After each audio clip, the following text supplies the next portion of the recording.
Czy wiesz, że twój organizm produkuje gaz, bez którego serce nie byłoby w stanie prawidłowo pracować?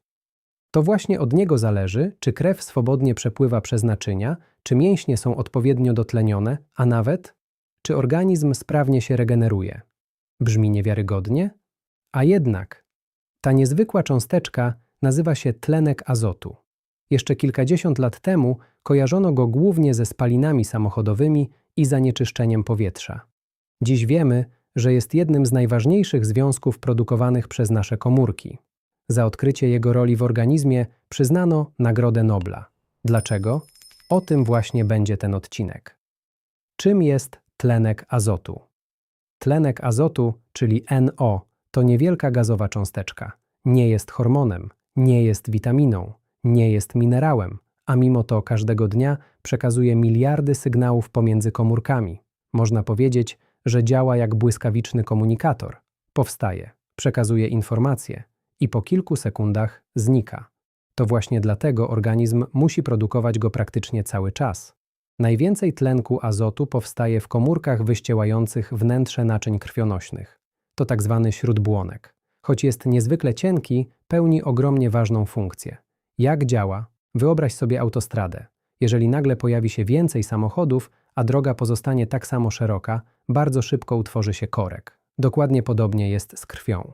Kiedy serce zaczyna pompować ją szybciej, naczynia również muszą się do tego dostosować. I właśnie wtedy do akcji wkracza tlenek azotu. Komórki śródbłonka wykrywają większy przepływ krwi i uwalniają tlenek azotu.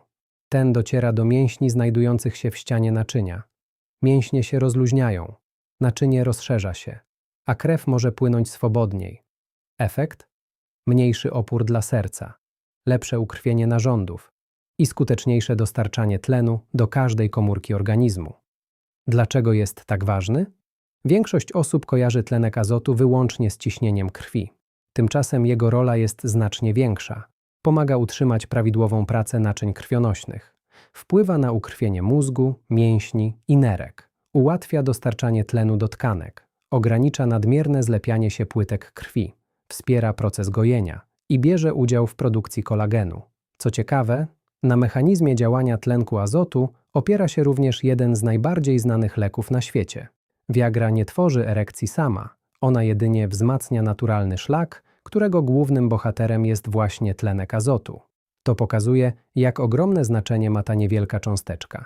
Dlaczego z wiekiem jest go coraz mniej? Niestety, produkcja tlenku azotu nie pozostaje na tym samym poziomie przez całe życie.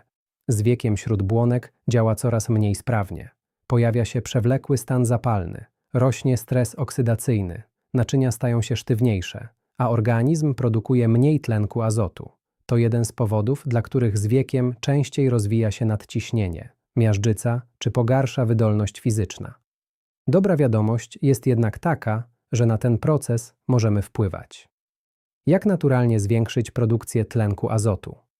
Pierwszy sposób jest całkowicie darmowy. Ruch. Już zwykły spacer zwiększa przepływ krwi przez naczynia. Śródbłonek odbiera ten sygnał i produkuje więcej tlenku azotu. Dlatego regularna aktywność fizyczna jest jednym z najlepszych sposobów wspierania zdrowia naczyń. Drugi sposób to oddychanie przez nos. W zatokach przynosowych również powstaje tlenek azotu. Oddychanie przez nos sprzyja jego obecności w drogach oddechowych i wspiera ich prawidłowe funkcjonowanie. Kolejna sprawa to dieta. Szczególnie zielone warzywa liściaste oraz buraki zawierają naturalne azotany, z których organizm może wytwarzać tlenek azotu. Dlatego właśnie sok z buraka cieszy się tak dużą popularnością wśród sportowców. Na koniec warto pamiętać o czymś jeszcze. Zdrowy sen, odpowiednia masa ciała, niepalenie papierosów, kontrola ciśnienia. To wszystko pomaga utrzymać śródbłonek w dobrej kondycji, a tym samym wspiera naturalną produkcję tlenku azotu. Podsumowanie.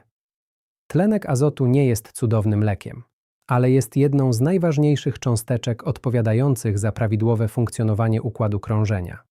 Od jego działania zależy, jak sprawnie krew dociera do wszystkich narządów. Dlatego warto dbać o zdrowie swoich naczyń każdego dnia. Czasami naprawdę niewielkie zmiany, takie jak regularny spacer, oddychanie przez nos czy większa ilość warzyw w diecie, mogą zrobić dużą różnicę.